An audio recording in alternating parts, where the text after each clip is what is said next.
Ladies and gentlemen, Khawatino Hazrat, मेरा नाम है Daniyal Nasir Mirza and you are watching the number one MMA and combat sports show, podcast, wherever the hell you want to call it, in Pakistan.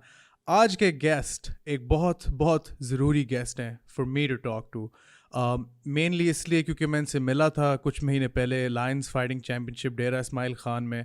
हम दोनों साथ इकट्ठे travel किया था. Shaheen MMA management, Muzammil अज़ीज़ ने पूरा वो ट्रिप अरेंज कराया, तो पूरा टूर्नामेंट पूरी फाइट नाइट अरेंज कराई थी. And the man I am gonna be talking to today, ladies and gentlemen, none other than Abdul Rahman, South Asian Games 2019, 79 kilos freestyle wrestling gold medalist. Abdul Rahman, सबसे पहले तो मैं यही पूछूंगा, ये सुन के Abdul Rahman 79 kg South Asian Games gold medallist, ये सुन के कैसा महसूस होता है?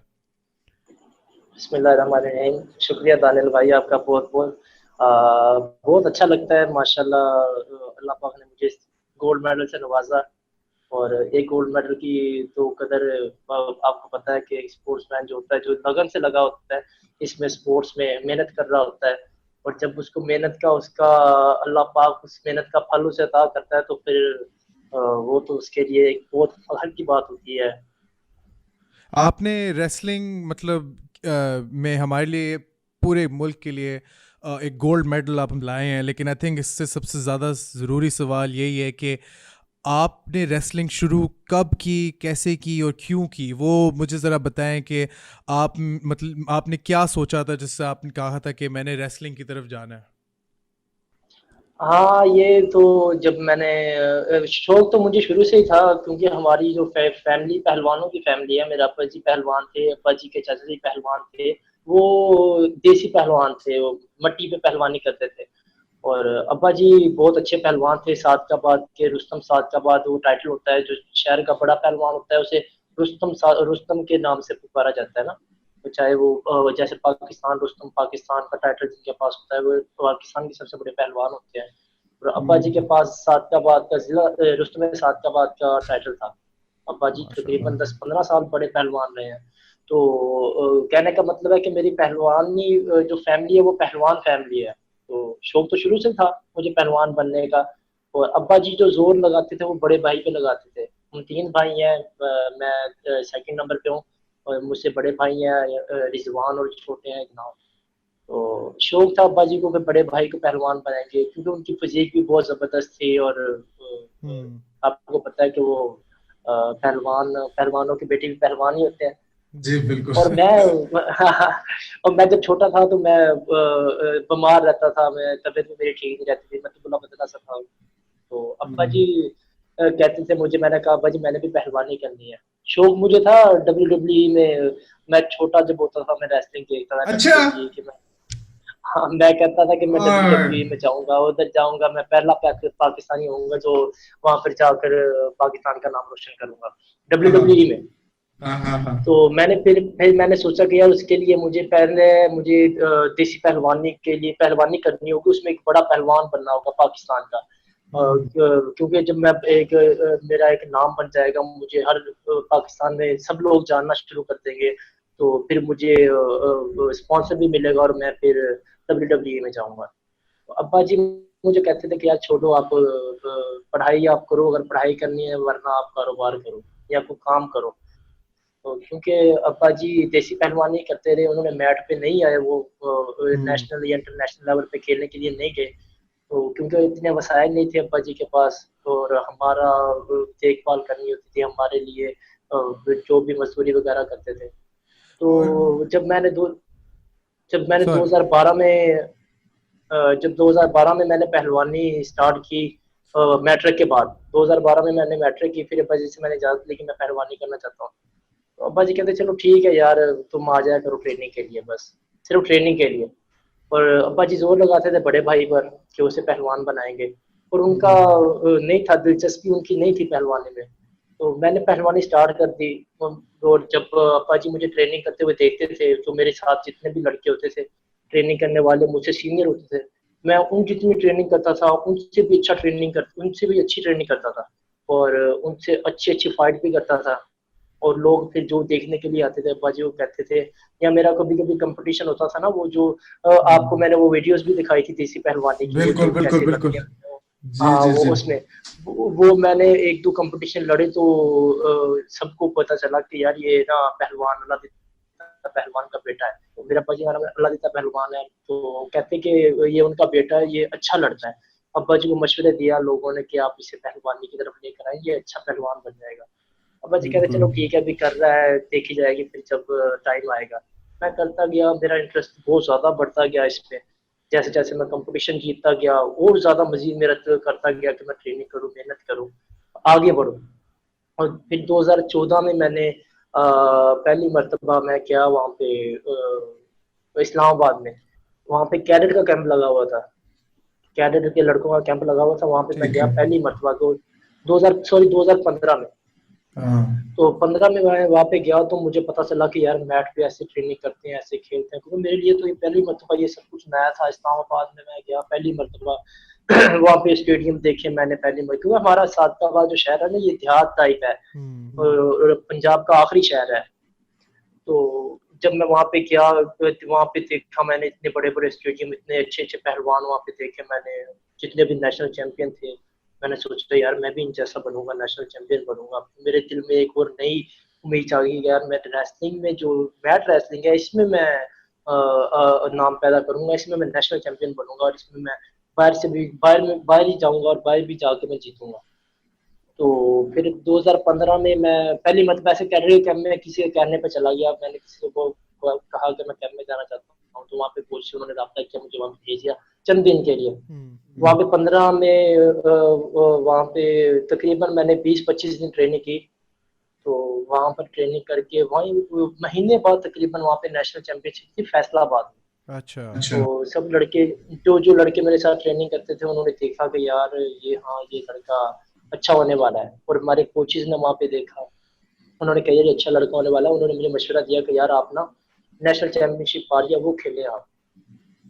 मैंने सोचा चलो ठीक है, मैं वो खेलता हूँ। और एक होता ही है कोई भी खिलाड़ी हो सके मैं नेशनल में पार्टिसिपेट करूँ। मुझे यही था कि मैं पार्टिसिपेट करूंगा, देखूंगा कैसे नेशनल खेली जाती है। और मैंने वहाँ पे, मैं फैसलाबाद में चला गया। मैंने 74 केजी में पहली मर्तबा मैंने ट्रायल्स दिए। हाँ। ट्रायल्स हाँ। दिए तो वहाँ पे ट्रायल्स मैंने फर्स्ट फाइट जीती और सेकंड फाइट में ट्रायल्स में हार गया। हाँ। पंजाब के ट्रायल्स में मैं हार गया। तो फिर ओह। फिर मैं वापस मैंने बैग अपना अपने कंधों पे लटकाया और मैं वापस आने के लिए तैयार हुआ। तो वहाँ पे हमारे जो पाकिस्तान रेसलिंग फेडरेशन के सेक्रेटरी साहब हैं, अरशद सत्तार साहब, तो उन्होंने बहुत मुझे, मैं आज ये समझता हूँ कि उनका एक भरपूर उनका साथ है मेरा यहाँ तक पहुँचने में। अगर वो उस दिन मुझे ना कहते ये कि आप कंपटीशन लड़ सकते हो, हालांकि मैं ट्रायल तो हार गया था। उन्होंने मुझे कहा कि आपका वेट कितना है। मैंने कहा मेरा 74 केजी वेट है, क्योंकि मैंने जो पहली फाइट जीती थी ना, वो बहुत जबरदस्त फाइट जीती थी। मुझे इतना एक्सपीरियंस नहीं था, तो मैं दूसरी फाइट में ना बहुत ज्यादा मुझे थकावट हो गई, तो मैं फाइट पहले हाँ। बहुत टफ हुई थी, मैं हार गया वो दूसरी फाइट। हम्म। उन्होंने कहा बेटा आप 70 केजी वेट करो तो कल आप नेशनल चैंपियनशिप खेलोगे। मैंने ओह। सोचा मेरे लिए तो ये इतनी खुशी की बात थी। मैंने कहा यार मैं नेशनल चैंपियनशिप में पार्टिसिपेट कर सकता हूँ। और अगले दिन मैंने 70 केजी वेट कर लिया अगले दिन। आपने एक रात में 4 किलो कम किया मतलब? जी 4 केजी वेट मैंने कम कर लिया एक रात में। इतना मुझे जुनून था, मैंने कहा सुबह मैं नेशनल चैंपियनशिप खेलूंगा। मुझे आइडिया नहीं था कि मैं उसमें मेडल भी हो जाऊंगा। और मैंने तो ये जज्बा मेरा था कि यार मैं कल मैंने पार्टिसिपेट करना है, मैं अपना बेस्ट दूंगा वहां पर। बिल्कुल। 2015 में फैसलाबाद में। और फिर मैंने अगले दिन कंपटीशन हुए। पहला मेरा फाइट पहले मेरी आई पंजाब के लड़के के साथ, जहाँ पे मैं ट्रायल हार गया था ना, वहां पर 74 केजी में लड़ा था। उसके छोटे भाई के साथ मेरी फाइट आ गई 70 केजी वेट में, हाँ पहली ठीक है। फाइट आ गई उसके साथ। और उसे मैंने 10-0 की लीड, 10-0 पॉइंट होते हैं हमारे, 10-0 की लीड होती है, मैंने 10-0 की लीड से उसे जीत लिया। फिर मेरा नेक्स्ट फाइट मेरी हुई, फिर मैंने वो फाइट भी एक जीती। शायद वो पुलिस का लड़का था या किसी और महकमे का था, मुझे सही तरह से याद नहीं। तो फिर अगली फाइट मैंने आर्मी के साथ आ गई मेरी। आर्मी का आपको पता है कि नेशनल हाँ जी। चैंपियनशिप में हमारे रेसलिंग में आर्मी वापटा ये दो ही बेस्ट होती है। ये पंजाब का बिल्कुल लड़का होता है। बिल्कुल। पंजाब के लड़के तो मैंने पहले जीता हुआ था। और जो आर्मी का लड़का खेल रहा था वो तो आर्मी के एक सीनियर प्लेयर थे, अब वो कोच है। तो उनके साथ मेरी फाइट हुई और मैं उनसे फाइट हार गया। जब मैं फाइट हारा तो मैं सोचा यार चलो मैंने पार्टिसिपेट तो कर लिया ना, ये तो बिल्कुल। मेरे लिए बहुत फख्र की बात है, ये मैंने पार्टिसिपेट कर लिया। वहाँ से सादकाबाद से एक देहात टाइप का पंजाब का आखिरी शहर है, वहाँ से आकर मैंने पार्टिसिपेट नेशनल चैंपियनशिप में किया और फाइट भी जीता। बिल्कुल। और फिर मैं आर्मी वाले लड़के से फाइट हार कर मैं बैठा हुआ था, तो मेरा कोच वहाँ पे जो सिंध का कोच था वो मुझे उसने आकर कहा कि यार आपकी फाइट है ब्रॉन्ज मेडल के लिए। मैं फिर वही जुनून मुझ में आ गया, मैंने सोचा यार ये तो बड़ी जबरदस्त मेरे लिए बात है कि मैं ब्रॉन्ज मेडल की फाइट लड़ूंगा अगले दिन। तो बिल्कुल। उसकी अगले दिन फाइट होनी थी, तो जो फाइनल्स होते हैं ब्रॉन्ज के और गोल्ड के वो अगले दिन होते हैं। हाँ जी। तो फाइट कंप्लीट हुई, मैं वहीं पर ठहर गया रात। तो उन्होंने जहाँ पे वो दी हुई थी, रिहाइश दी हुई थी हमारी फेडरेशन ने, वहाँ पे ठहर गए। तो फिर मैंने अगले दिन मैंने फाइट की और मैं अल्हम्दुलिल्लाह वहाँ पे ब्रॉन्ज मेडल हो गया माशाल्लाह। नेशनल चैंपियनशिप का। और फिर तो वो दिन था कि मैं इतना जुनून था मुझ में, मैं ये कह रहा था कि यार नेक्स्ट नेक्स्ट ईयर इंशाल्लाह मैं नेशनल चैंपियन बनूंगा। मैं वो हाँ सोच के बिल्कुल। वहां से निकला, वो मैं सोच के वहां से निकला। और जब मैं वापस आया तो मैंने इतनी इतनी ट्रेनिंग की, वो जैसे एक नेशनल चैंपियन मैं जहाँ जैसे मैंने वहाँ पे देख कर आया था, वो जो उस वक्त नेशनल चैंपियन थे अपने अपने वेट में। तो मैंने उन्हें देखा ट्रेनिंग करते हुए, मैंने कहा यार हाँ मैं ये कर सकता हूँ, मैं करूँगा। और मैं वापस आकर सादकाबाद में अपने शहर में ट्रेनिंग खूब की। और तकरीब और फिर दोबारा मैंने 2016 में 2016 में मैंने मुझे हमारे जो वापडा के कोच है, जिस महकमे में हूँ ना मैं वापडा में हूँ, तो वापडा बिल्कुल। के हमारे कोच है उस्मान उस्मान भाई हैं सियालकोट के। तो अभी वो हमारे कोच हैं फैसलू। उन्होंने मुझे कहा, उन्होंने मुझे फ़ोन किया कि यार जो हमारे सीनियर कोच है वो आपको बुलाना चाहते हैं वहाँ पर, आप आओ। वहाँ पर लाहौर में कैंप लगा हुआ है साउथ एशियन गेम्स का। अच्छा देखिए उस वक्त भी साउथ एशियन गेम्स का कैंप लगा हुआ था, और मुझे आइडिया नहीं था कि साउथ एशियन गेम्स के का कैंप लगा हुआ है। मुझे बस यही था कि मैं वापडा जॉब के लिए गया था वहाँ पे फैसलाबाद में। हमारे कोच हैं हाजी मोहम्मद अनवर, ओलंपियन, फैसलाबाद के रहने वाले हाँ। हैं। तो हाँ अभी वो रिटायर हो चुके हैं। तो उन्होंने मुझे उस्मान भाई ने कहा कि वो कोच कह रहे हैं कि आप ना बुला दो उन्हें यहाँ पे आते हैं। मैं वहाँ पे चला गया। वहाँ पे गया तो मैं तकरीबन 10-15 दिन बाद ना दानियल भाई वहाँ पे ट्रायल थे साउथ एशियन अच्छा। गेम्स के लिए। साउथ एशियन गेम्स के लिए ट्रायल थे, तो मेरा पासपोर्ट भी नहीं बना हुआ था। मुझे पता चला लड़कों ओह, से यार कि ना यहाँ पे ट्रायल्स हो रहे हैं, आपने ट्रायल्स देने हैं। मैंने कहा जी देने हैं। तो उन्होंने पूछा मुझसे आपका पासपोर्ट बना हुआ है? मैंने कहा यार वो तो नहीं बना हुआ मेरा पासपोर्ट। उन्होंने कहा फिर आप ट्रायल नहीं दे सकते। मैंने सोचा, हाँ। मैंने उस्मान भाई को कॉल की, मैंने उस्मान भाई जो हमारे कोच हैं कॉल की, मैंने कहा यार मेरा इस तरह पासपोर्ट नहीं बना हुआ तो मैं क्या करूँ। तो उन्होंने कहा अपना पासपोर्ट बनवा लो अगर नहीं बना हुआ तो। मैं उसी हाँ। दिन मैं कोच से इजाजत ली, अपने कोच से इजाजत ली, वापस घर आया। मैं सादकाबाद से, लाहौर से सादकाबाद 12 घंटे का सफर था। वैसे तो ये मोटर पे बन चुका है ना जिससे सफर कम हो गया है। हाँ तो जी। 12 घंटे का सफर था। मैं सादकाबाद में आया, पासपोर्ट बनवाया, फिर वापस चला गया मैं लाहौर में। ओह, 2 दिन बाद ट्रायल थे, 2 दिन बाद ट्रायल थे मेरे। पासपोर्ट बनने के लिए मैंने दे दिया। मैंने कहा 3-4 दिन बाद ये मुझे चाहिए लाजमी। उन्होंने कहा ठीक है हम आपके पीछे भेज देंगे, आप चले जाएं। वहाँ पे सबको पता था कि यार ये इसका पासपोर्ट नहीं बना हुआ, ये ट्रायल नहीं दे सकता। तो मैंने, जब उन्होंने कहा कि मुख्तलिफ वेट कैटेगरी होती है हमारी, उन्होंने कहा कि मुख्तलिफ वेट कैटेगरी में लाइन से बैठ जाओ जो जो प्लेयर ट्रायल देना चाहते हैं। मैं 70 kg के लाइन में मैं बैठ गया वहाँ पर। मैंने कहा मैंने भी ट्रायल देने हैं। ओह, तो सब हंसने, सब जो वहाँ पे लड़के, आपको पता है कि हाँ। जब लड़का नया नया आता है, हाँ, बस उन्हें ये था कि बिल्कुल। ये नेशनल खेला था, उसमें ब्रॉन्ज मेडल हुआ है।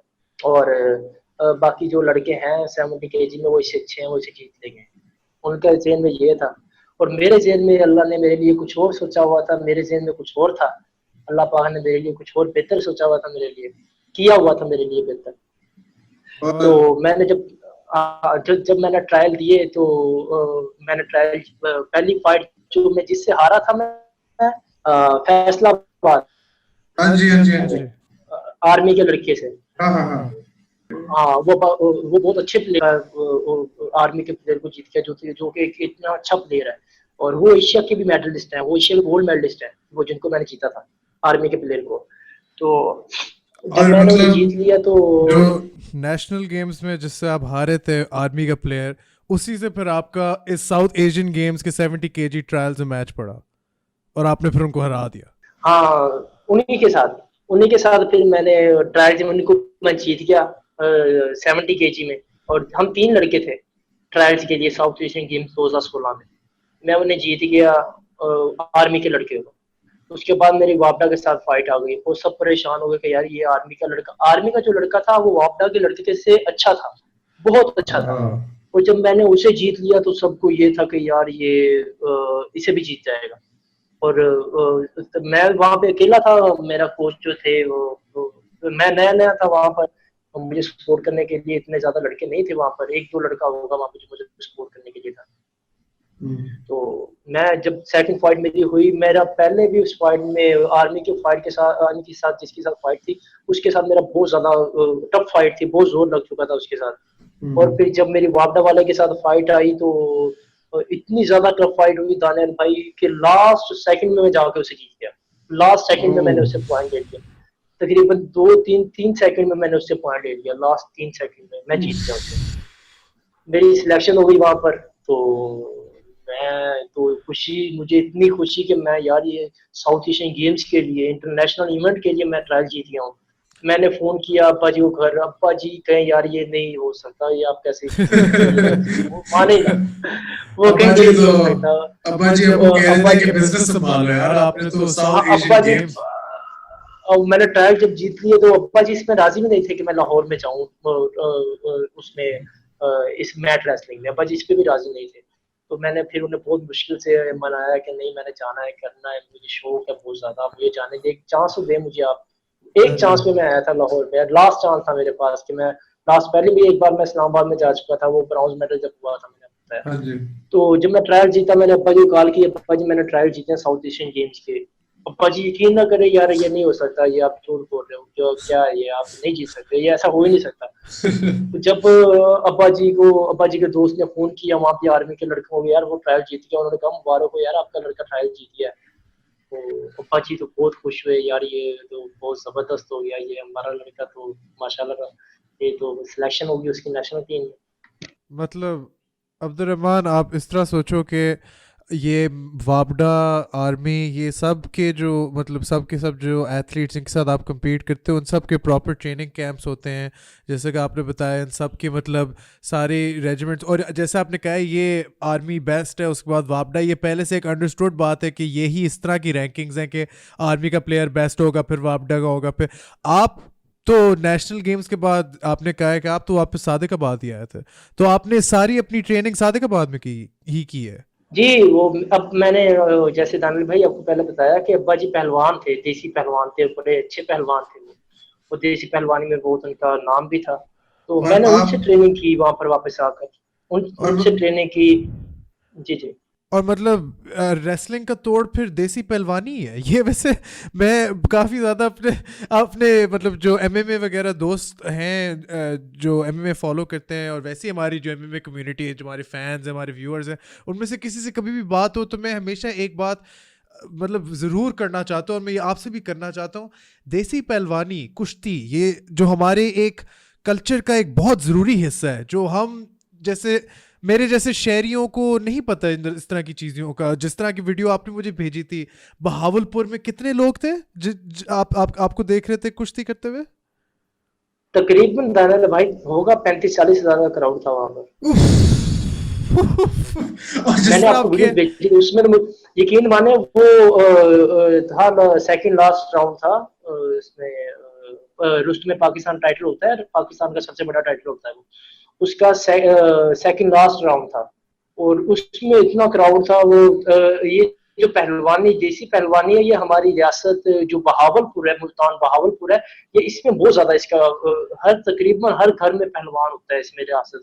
तो ये इसका शौक यहाँ पे बहुत है, वहाँ पे जितने भी ज़ईफ लोग हैं तो वो जी ये इसमें बहुत इंटरेस्ट रखते हैं, ये नौजवान लड़के ये बहुत इसमें दिलचस्पी रखते हैं। एक एक पहलवान, एक जो कुश्ती, जो जिस तरह आपने कहा मिट्टी में लड़ने वाले, उसकी एक ट्रेनिंग के बारे में मुझे थोड़ा सा बताएं, क्योंकि मैंने काफ़ी चीज़ें पढ़ी हैं, मैं एकेडमिक राइटिंग्स जो होती हैं वो भी पढ़ी, उसमें भी यही लिखा होता है। वैसे भी किसी से बात करो तो वो कहते हैं को 1000 बैठक लगानी होती हैं, और फिर 2000 ये वो, और फिर एक एक मतलब खुराक और आपकी जो डाइट होती है वो भी अलग। उसके बारे में ज़रा मुझे कुछ बताएं, क्योंकि जैसे आप बता रहे हैं एक ट्रेंड रेसलर को एक पहलवान हरा सकता है, और ये एक बात है जो हमारी जैसे मीडिया पिकअप नहीं करती, क्योंकि आप एक आपकी जो ट्रेनिंग है वहां से शुरू हुई है और अब आप जाके South Asian Games gold medallist हैं, तो हम लोग ज्यादातर अपने पहलवानों में क्यों नहीं इन्वेस्ट करते कि वो ओलंपियंस जाके बने, कि वो आगे जाके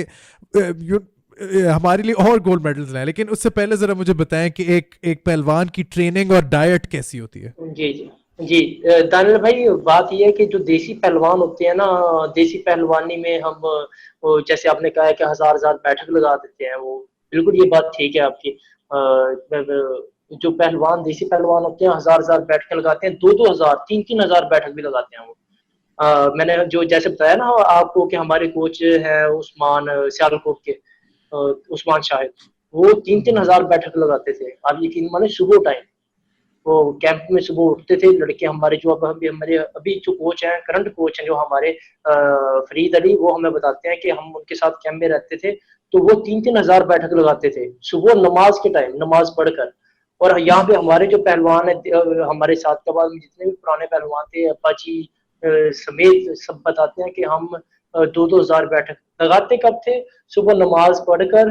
फिर वो इनकी डाइट में होता है, देसी पहलवानी की डाइट में होता है, वो मुरब्बे होते हैं, वो आमले का मुरब्बा और वो सेब का मुरब्बा और बी का मुरब्बा, तो ये मुरब्बे खाते हैं सुबह टाइम, मुरब्बा खाते हैं, नमाज पढ़कर मुरब्बे वगैरह खाते हैं, फिर उसके बाद ट्रेनिंग स्टार्ट कर देते हैं। जितनी भी ट्रेनिंग करनी होती है, हजार दो हजार बैठक लगानी होती है, ये 2000 हजार टन लगाने होते हैं, ये लगाकर उसके बाद फिर नाश्ता करते हैं, फिर सोते हैं। दोपहर में फिर यही जो मामूल के मुताबिक जो गोश्त वगैरह के साथ रोटी खाते हैं।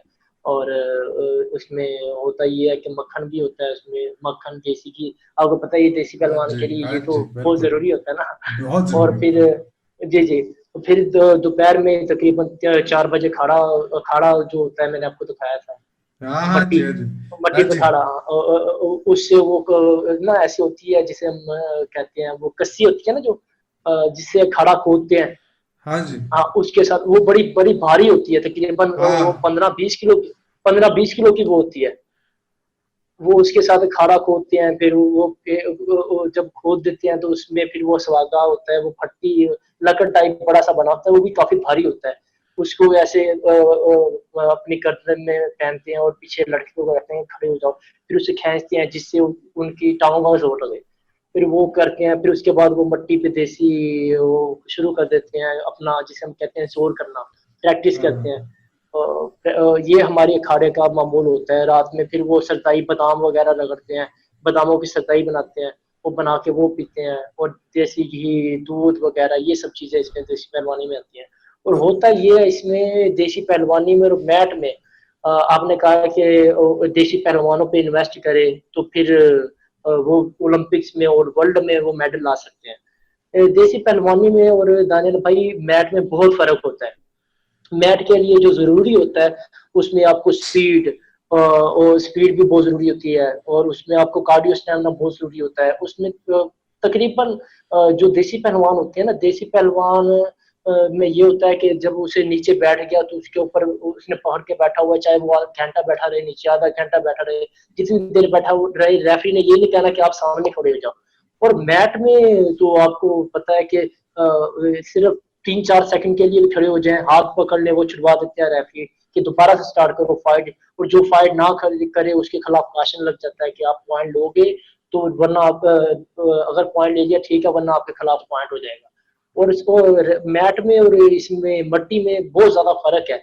जो ये मट्टी के पहलवान जो होते हैं, मैं भी मट्टी का पहलवान था, अभी भी करता हूँ, और ये नहीं कर पाते जब मैट पे जाते हैं। वो मैट वाले जो लड़के होते हैं वो इनसे काफी अच्छे होते हैं। जो हमारी रेसलिंग फेडरेशन है, उन्होंने बहुत जबरदस्त काम किया हुआ था, अभी भी कर रहे हैं वो, कि रेसलिंग मैट फ्राहम कर रहे हैं, ये देसी अखाड़े वालों को मैट दे रहे हैं कि यार आप लोग मैट पे भी करो, देसी के साथ साथ आप मैट पे भी करो, ताकि आप इंटरनेशनल लेवल पे भी पाकिस्तान का नाम रोशन कर सको। और पाकिस्तान में जो आप करते ही हो, अपने इलाके का नाम रोशन करते हो, आप लोग पाकिस्तान में एक उभर के सामने आते हो कि यार आप सब पाकिस्तान के एक अच्छे पहलवान हो, पर आप इंटरनेशनल लेवल पे कुछ नहीं कर सकते। इसलिए वो हमारी जो फेडरेशन है वो बहुत एफर्ट करती है इस पे, वो मैट फ्राहम कर रही है, रियासतों में फ्राहम कर रही है। अभी हमारे जो सेक्रेटरी साहब हैं उन्होंने मुझे कहा कि हम आपको मैट देंगे इंशाल्लाह, ये सूरत जरा अच्छी हो जाए हमारी, और हमारी फेडरेशन के भी हालात इतने ठीक नहीं है, फंडिंग नहीं मिल रही उन्हें। पाकिस्तान स्पोर्ट्स बोर्ड ने 2 साल से तकरीबन फंडिंग रोकी हुई है।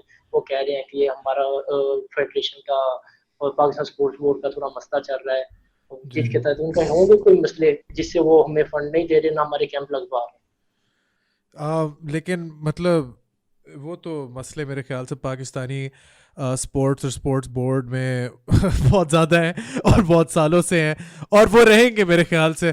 और मेरे ख्याल से उसको टैकल करने के बहुत बहुत अहम मतलब दर्जे की बात है कि हम लोग जाके इन चीज़ों को रोकें कि अगर हमारे जिस तरह आप कह रहे हैं रेसलर्स के कैंप्स नहीं लग रहे, अभी साउथ एशियन के गेम्स में आप गोल्ड मेडल जीत के आए हैं और कोरोना की वजह से शायद इतना वो मतलब ज़्यादा नहीं कर सके, लेकिन आप मेरे ख्याल से दिसंबर 1 से 10 तक गए थे और उसके बाद अब जैन फेब मार्च अप्रैल में 5 महीने हो गए। अब्दुर्रहमान, अगर ये कोई और मुल्क होता और अगर हमारे रेसलर्स गोल्ड मेडल जीत के आते तो मेरे ख्याल से एटलीस्ट न्यूज़ मीडिया, वो नहीं तो एटलीस्ट हमारी हुकूमत, वो नहीं तो, क्योंकि बहुत ज़्यादा लोगों के लिए रेसलिंग और ये सारे खेल ये वो चीज़ें जिनके बारे में वो सुन के हैरान होते हैं कि ओ अच्छा ये भी हो रहा है हमारे मुल्क में। मैं परसों अपने दोस्त से बात कर रहा था, मैं कह रहा था कि मैं एक साउथ एशियन गेम्स के गोल्ड मेडलिस्ट से बात करूंगा। मेरा दोस्त कहता है अच्छा साउथ एशियन गेम्स भी होती है? मैंने कहा हाँ, लेकिन उसमें हमारा लड़का रेसलिंग में जीत के आया। वो कहता है अच्छा हमारे लोग रेसलिंग भी करते हैं? मैंने कहा हाँ, वो सिर्फ रेसलिंग नहीं करते, वो गोल्ड मेडल जीत के आए। वो कहता है अच्छा गोल्ड मेडल जीत के आए हैं? तो लोगों को एकदम से वो हैरानगी होती है यार कि ये हो भी रहा है। जी जी जी दानिल भाई, इसमें ये है ना कि हमें पाकिस्तान स्पोर्ट्स बोर्ड, हमारी जो फेडरेशन है वो हमें बहुत ज़्यादा सपोर्ट करती है इसमें। पाकिस्तान स्पोर्ट्स बोर्ड अभी जब हमें ये प्राइज हमें दिया गया है पाकिस्तान स्पोर्ट्स बोर्ड की तरफ से इस्लामाबाद में 24 तारीख को, उसमें हमारे जो सेक्रेटरी अरशद सत्तार साहब हैं उन्होंने यही उनके सामने जो फेडरल मिनिस्टर हैं, उनका नाम है डॉक्टर फहमीदा मिर्जा, उनसे यही बात की कि आप हमें फंड दें ताकि हम अपने लड़कों को। दानिल भाई, ये बात बहुत अहम बात ये है कि इसमें रेसलिंग में हॉकी के बाद तकरीबन सबसे ज्यादा मेडल जो है ना पाकिस्तान में रेसलिंग के पास है। हर इवेंट पे आप ये देख लें, हर इवेंट पे हमारे रेसलिंग के गोल्ड सिल्वर ब्रॉन्ज कोई ना कोई मेडल लाजमी होता है। जो भी इवेंट हो अल्हम्दुलिल्लाह उसमें मेडल लेकर आते हैं हमारे लड़के। इतनी ज्यादा मेहनत करते हैं उसमें हमारे लड़के जितने भी होते हैं रेसलिंग में। आपको शायद आइडिया ना हो इस बात का कि एक जो रेसलर होता है उसके लिए आप एमएमए के बारे में, आप एमएमए का ही देख लें आप कि एमएमए कितनी वो है, वो करते हैं। तो इसमें हमारे जो हैं पाकिस्तान स्पोर्ट्स बोर्ड है हमारा, उसे चाहिए कि वो हमें ज्यादा से ज्यादा कैंप मुहैया करे। देखे ना आप दानिल भाई कि मैं सादियाबाद से मैं लाहौर, सादियाबाद में कोई यहाँ पे ट्रेंड नहीं है मैट रेसलिंग का, ना यहाँ पे मेरे पास मैट है, और मैं बहुत ना तकरीबन फिजिकल फिटनेस ही करता हूँ यहाँ पर। और जब मेरा दिल करता है कि यार मैं ना प्रैक्टिस करूँ रेसलिंग की, तो मैं जाता हूँ मट्टी पर, खाड़े में जाकर वहाँ पे मेरे पास जूनियर लड़के हैं जो मेरे स्टूडेंट हैं, उनके साथ मैं ट्रेनिंग करता हूँ। और मुझे बहुत मुश्किल होती है जब मैं लाहौर में जाता हूँ ट्रेनिंग के लिए, वहाँ पे जाकर फिर मुझे 10-15 दिन लगते हैं वहाँ पे सेटअप करने के लिए अपना मैट पे। आपको पता है कि नई जगह पे नई चीज पे ट्रेनिंग करना बहुत मुश्किल होता है, और हमें कुछ भी ना मैट वगैरह भी नहीं दे रहे। यहाँ पे हमारे साथ के बाद में जिला रीना खान में मैट पड़ा हुआ है, वो तरह वो एक बहुत पेचीदा मसला है इनका, ये शुरू से चलता आ रहा है। हाँ, और ये मेरे ख्याल से चलता रहेगा भी, और मेरे ख्याल से इसका तोड़ आहिस्ता आहिस्ता वक्त के साथ ही आएगा जब आप जैसे रेसलर्स और आप जैसे एथलीट्स हमें और रिप्रेजेंट करते रहें उस पॉइंट तक, जब तक के जो भी स्पोर्ट्स बोर्ड हो या कोई भी हो वो आपको देख के या रेसलर्स को देख के कहे कि अच्छा अब हम इनको और मज़ीद इग्नोर नहीं कर सकते, ये ही हमारी फ्यूचर है। अब्दुर्रहमान, आपके आगे क्या गोल्स हैं? आपने ओलंपिक्स की तरफ जाना है, आपने प्रोफेशनल फाइटर बनना है? मुझे पता है आपने थोड़ी थोड़ी एमएमए ट्रेनिंग की है रोक जाके लाहौर में। मुझे हर चीज पे खबर है अब्दुर्रहमान, आप टेंशन ना लो। आपको पता है वो आप आपने इवेंट भी वहाँ पे देखा था कि वो आतिफ भाई के लिए मैं वहाँ पे ट्रेनिंग के लिए उन्हें ट्रेनिंग करवा था, रॉक में मैं ट्रेनिंग करवा रहा था, शाहीन में भी करवा रहा था। और वहाँ पे उन्हें लड़कियों को जितनी मुझे थोड़ी बहुत रेसलिंग आती है वो मैं उन्हें बताता था रोज कि डिफेंस कैसे करते हैं, अटैक कैसे करते हैं, ये सब कुछ। और मैं स्पेशली मैं वहाँ पे अपने आतिफ भाई के लिए गया था जिनकी फाइट भी थी, उनसे पहले भी मेरी बहुत ज़्यादा मोहब्बत है, दोस्ती बहुत गहरी है मेरी उनके साथ, कैंपों में भी हम रहे हैं। और दानियल भाई, ओलंपिक्स वर्ल्ड के लिए तो आपको पता है कि एक प्रॉपर प्लान होता है, जो बाहर कंट्री में भी वो तकरीबन 4 साल से वो करते हैं। तो ओलंपिक्स में जाने के लिए तो हम हमें जज्बा तो इतना होता है कि हम ओलंपिक तक पहुंचे, ओलंपिक से मेडल भी लेकर आए। पर वो दानियल भाई होता, आपको पता है कि जब तक कोई चीज जो कोई सहूलियत ना दी जाए, हमें कैंप ना दिए जाए, उस वक्त तक हम घर में बैठ के तो कुछ नहीं कर सकते ना। घर में बैठ के तो हम सिर्फ ये कह सकते हैं कि यार हम वर्ल्ड में ओलंपिक्स में मेडल में लेकर आऊंगा, बस कह ही सकते हैं। कर तब सकते हैं जब हमें पाकिस्तान स्पोर्ट्स बोर्ड कैंप दे, इंटरनेशनल टूर्स दे, हमें वो तमाम तर सहूलियात फराहम करे जिनकी रेसलर को नहीं, स्पोर्ट्समैन को जरूरत होती है। सब स्पोर्ट्समैन को दें तो फिर इंशाल्लाह जरूर हम वर्ल्ड ओलंपिक्स में मेडल ला सकते हैं। देखें ना, साउथ एशियन गेम्स में मैं अल्हम्दुलिल्लाह मेडल लेकर आया, हमारे 3 लड़के साउथ एशियन गेम्स में मेडल लेकर आए रेसलिंग में। तो अगर वो हमें ये देखेंगे यार कि साउथ एशियन गेम्स में लेकर आए, नेक्स्ट टारगेट जो है इनका, हम देखें कि क्या है वो, एशिया है, कॉमनवेल्थ है, एशिया है, या वर्ल्ड है, या ओलंपिक्स है, उसके लिए हम इन्हें तैयारी करवाएं। उसके लिए तैयारी कैसे करवाएंगे, वो हमें कैंप दें, और अच्छे कैंप दें, जिससे हम और बड़े कैंप दें। और ये 2 माह 3 माह 4 माह का काम तो नहीं है ना, इसके लिए प्रॉपर एक प्लानिंग होती है, प्रॉपर ट्रेनिंग होती है इसकी हर चीज के लिए। तो और जब मेरे ख्याल लेंगे तो से इंशाल्लाह फिर जी, मेरे ख्याल से ये जो एथलेटिक्स होते हैं और एथलेटिक्स बेस्ड जो कॉम्पिटिशन्स होते हैं, जैसे कि रेसलिंग हो गई, जूडो हो गई, कॉम्बैट स्पोर्ट्स की ज़्यादा बात करूँगा, बॉक्सिंग हो गई, जब ये ओलंपिक या मतलब एशियन या किसी भी लेवल पे लोग इसमें compete करते हैं, तो फिर लोगों को पहले से समझ आ जाती है कि दुनिया के बेहतर या बेस्ट एथलीट्स स्पेसिफिक फील्ड के कहाँ से आते हैं। तो अगर आप रेसलिंग देखें, आपका यूएसए और Russia 2 of the best in the world है ना। और अगर आप यूएफसी या कोई और स्पोर्ट भी देख लें जहाँ पे रेसलिंग इन्वॉल्व होती है, तो उसमें आपके नाम कौन से आते हैं जो आप रेसलिंग के बारे में सोचते हैं? खबीब नurmagomedov, मैट ह्यूज, ये सारे रशियन या अमेरिकन ही हैं। अगर पाकिस्तानी जैसे आप जीते हैं साउथ एशियन गेम्स, और नेक्स्ट स्टेप अगर फॉर एग्जांपल ओलंपिक्स हो, या बेशक ओलंपिक्स ना हो, कॉमनवेल्थ हो, या जो भी हो, अगर हमारे कोई भी वहां से गोल्ड मेडलिस्ट आता है, तो सिर्फ इसका मतलब ये नहीं होता कि हमारे मुल्क के अंदर ऐसे एथलीट्स हैं जो दुनिया के बेस्ट हो सकते हैं, क्योंकि वो अभी भी सच है। हमारे मुल्क में अभी भी ऐसे लोग हैं आप जैसे, और अभी भी ऐसे एथलीट्स हैं आप जैसे जो दुनिया के बेस्ट बन सकते हैं।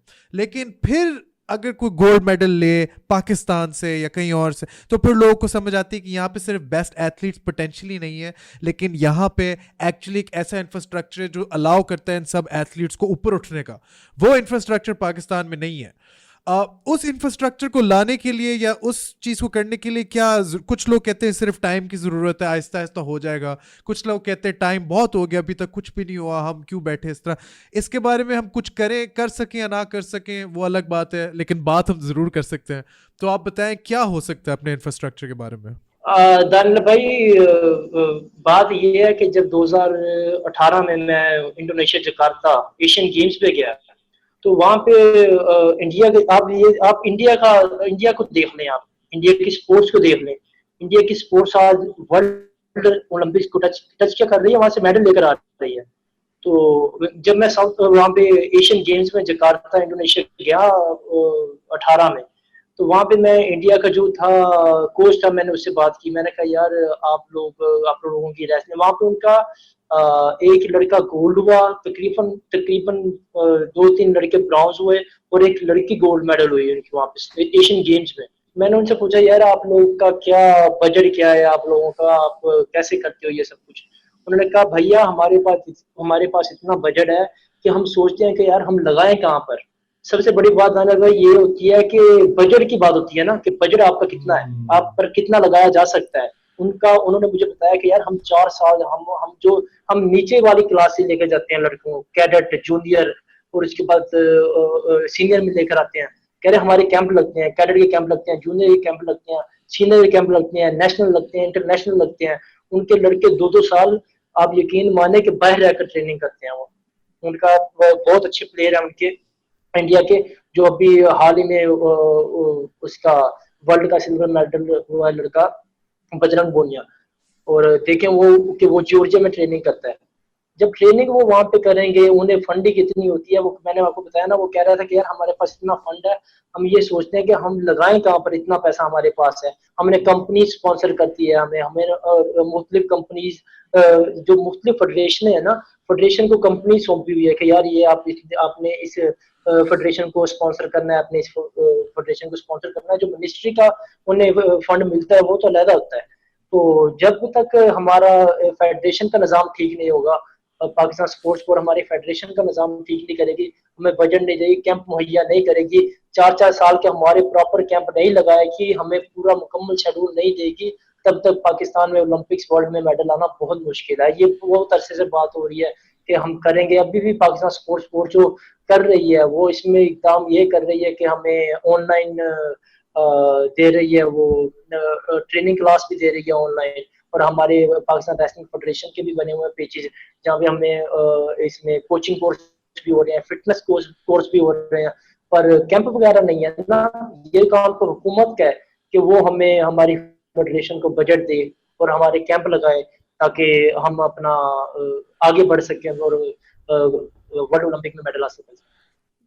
अब्दुर्रहमान भाई, आप जैसे लोगों की स्टोरी सुन के मुझे बहुत ज़्यादा दुख भी होता है और बहुत ज़्यादा खुशी भी होती है। खुशी इस बात की होती है कि हम लोग मतलब बिल्कुल भी किसी भी सहूलियात के बग़ैर अगर जाके फिर भी एक सक्सेस करें या कुछ जीतें तो फिर बंदे को खुशी होती है।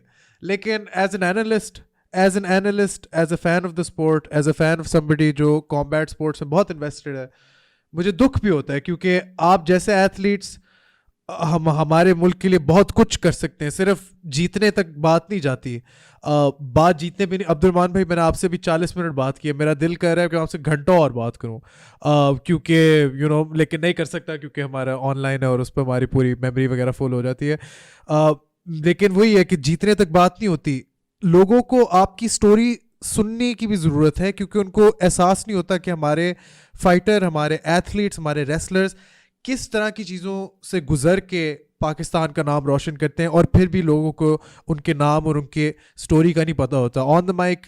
इसीलिए सारे रेसलर्स, सारे फाइटर्स की स्टोरीज ही जानना चाहता हूँ। अब्दुर्रहमान भाई, आपकी स्टोरी सुन के मैं बहुत फैसिनेट हुआ हूँ। मैं फिर से डेफिनेटली आपसे बात करूँगा क्योंकि यही है मतलब हम पाकिस्तानी स्पोर्ट्स की सबसे अच्छी और बुरी बात कि हमारे फाइटर्स को सहूलियात नहीं दी जाती। ये सबसे बुरी बात है, लेकिन सबसे अच्छी बात ये है कि हमारे फाइटर्स, हमारे एथलीट्स फिर भी गोल्ड मेडल लाते हैं। और मतलब इससे इससे इससे ज़्यादा खुशी और इससे ज़्यादा और मतलब बदमज़गी की बात नहीं है। लेकिन ऐसे ये अल्हम्दुलिल्लाह दानिश भाई, पिछले 5 साल से मैं नेशनल चैंपियन भी हूँ, 16 से लेकर 20 तक अल्हम्दुलिल्लाह नेशनल चैंपियन भी हूँ मैं। और मैंने कॉमनवेल्थ चैंपियनशिप में भी 2 ब्राउन्ज मेडल हासिल किए हैं, और साउथ एशियन गेम्स में भी मैंने गोल्ड मेडल हासिल किया है। तो अल्लाह से मैं यही उम्मीद करता हूँ कि अल्लाह पाक मुझे मज़ीद तौफीक दे कि मैं पाकिस्तान का नाम पूरी दुनिया में रोशन करूँ, चाहे वो किसी भी सूरत में हो, चाहे वो रेसलिंग में हो या देखें अब क्या बनता है, चाहे वो एमएमए में हो या किसी भी चीज में हो। तो मैंने सोचा तो सोचा तो बेहतर ही है कि मेरी बात तो सुनो यार। अच्छा, अभी आपका माइंड मेकअप नहीं मुझे लग रहा कि आपने एमएमए करनी है, रेसलिंग करनी है। लेकिन मैं आपको बस ये कहना चाहूंगा, 74 किलोज, अगर आप 74 किलोज, ये आई थिंक मेरे ख्याल से मिडिल वेट या वेल्टर वेट बनता है, एमएमए करें अब्दुर्रहमान भाई, ये मेरी गारंटी है कि आप लोगों को मतलब ये नहीं होता। भाई वो अभी तो मैंने अभी तो मैं वहाँ पे ट्रेनिंग दे रहा था, मुझे बहुत दिलचस्पी हुई है इसमें एमएमए में कि यार ये हाँ ये एक अच्छी चीज़ है जिसमें कि कुछ किया जा सकता है। और देखो फिलहाल तो दिल ही है ना, अभी कर तो नहीं पा रहा हूँ, तो दिलचस्पी, हाँ दिलचस्पी भी थी वहाँ पे। जब मैं लड़कों को ट्रेनिंग करवाता था तो मैं उन्हें कहता था यार ये आप ये क्या कर रहे हो, मैं आपसे अच्छा कर सकता हूँ। वो मुझे कहते थे, वो जो मेरा भाई है वो आतिफ, मैं उसे कहता था यार आतिफ मेरे साथ फाइट करो। मैं रोज उन्हें मारता था वहाँ पे जब ट्रेनिंग करवा देता था। वो था अवैस था जो ट्रेनिंग करते थे मेरे साथ, इल्तवा, अवैस और वो समीर भाई। मैंने मारता था, मैं कहा मेरे साथ फाइट करो, वो कह रहे थे भाई आप नहीं कर सकते फाइट, कोच साहब आप सिर्फ कोचिंग करो, आप फाइट नहीं कर सकते। मैंने कहा मुझे मजा आता है आपको मारने में, ये बड़ी जबरदस्त खेल है। तो अभी दिलचस्पी तो इसमें भी हो रही है आहिस्ता आहिस्ता, तो बाकी मजीद देखो क्या बनता है नेक्स्ट, अल्लाह पाक करम करे इस कोरोना वायरस से हमें निजात दे ताकि हम इंशाल्लाह। और कोरोना वायरस जैसे ही ख़त्म होता है, जब भी ख़त्म होता है, तो अब्दुर्रहमान भाई आप नेक्स्ट टाइम लाहौर में जब आएंगे तो आपको इनविटेशन है बिल्कुल हमारे स्टूडियो में आने की। मेरा पहले मूड था, जिससे पहले कि कोरोना वायरस हुई थी, जब मैंने आपको और आतिफ को साथ देखा था तो मेरा तभी मूड बन गया था कि मैं आप दोनों चाहता हूँ कि आप दोनों आए पॉडकास्ट पे। इंशाल्लाह जब कोरोना ख़त्म होता है तो देखते हैं, हम लोग करते हैं कुछ। लेकिन मैं डेफिनेटली इन पर्सन आपसे बैठ के और आराम से लंबी चौड़ी बात करना चाहता हूँ। लेकिन मुझे बहुत मज़ा आया ये बात करके आपसे, और बहुत सीखा है मैंने आपसे अब्दुर्रहमान भाई, क्योंकि ये पहलवानी, कुश्ती, रेसलिंग, ये तीनों चीज़ें अलग हैं, बिल्कुल अलग हैं, और इसके बारे में मेरे जैसे केक शहरियों को नहीं पता होता। और आपने आज हम सबको, जितने भी लोग देख रहे हैं, आपने हमें बताया, तो उसके लिए मैं आपके बहुत बहुत शुक्रिया कहता हूँ। And once again 2019 South Asian Games gold medalist in freestyle wrestling, 79 kilos, Mr. Abdurrahman. Thank you so much. Thank you Tanvir, thank you, shukriya. Thank you. And ladies and gentlemen, you have been watching the number one MMA, combat sports, athletics, whatever you want to call it, show in Pakistan. This is where we come, and this is where we speak, and this is where we weigh in on the way in. Make sure you go and hit that subscribe button, hit that like button, go follow us on Instagram, like us on Facebook, subscribe to us on YouTube, leave us a comment, tell us what you think about the video, and most importantly, as always, from me, from Abdurrahman, from everybody on the mic, let me just tell you to keep it tight, stick around, there's more coming.